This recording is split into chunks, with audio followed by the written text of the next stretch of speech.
এই কথা শুনে ছেলে নেমে গেল। এখন ভাবলো কি করা যায়, ভাবলো তাহলে আমরা দুজন এটার উপর উঠি। তখন দুজন এটার উপর উঠে যেতে লাগলো। কিছু দূর যাওয়ার পর আবার কিছু মানুষের সঙ্গে দেখা হলো। আবার তারা এটা নিয়ে মজা করতে লাগলো যে কিরকম ব্যাককল হলে তারা দুইজন গাধার উপরে উঠে বসে যায়, তাদের কি মায়া দয়া বলতে কিছু নেই। তখন তারা ছট করে নেমে গেল, ভাবতে লাগলো কি করা যায়। তখন তারা একটি বাঁশ নিল, বাঁশ নিয়ে সেটাকে বেঁধে এটা নিয়ে নদী পারাপার হয়ে গেল।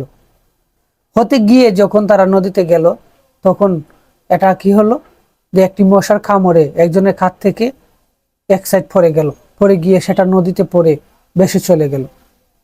এটা হলো আমাদের প্রথম গল্প। যদি নিজের জ্ঞান দিয়ে কথাটা বলতো তাহলে কিভাবে বলতো, চলুন আমরা যাই। তারা চিন্তা করলো না, আমরা যেহেতু বাজারে যাবো, তো বাজার যেহেতু অনেক দূরে, আমরা কি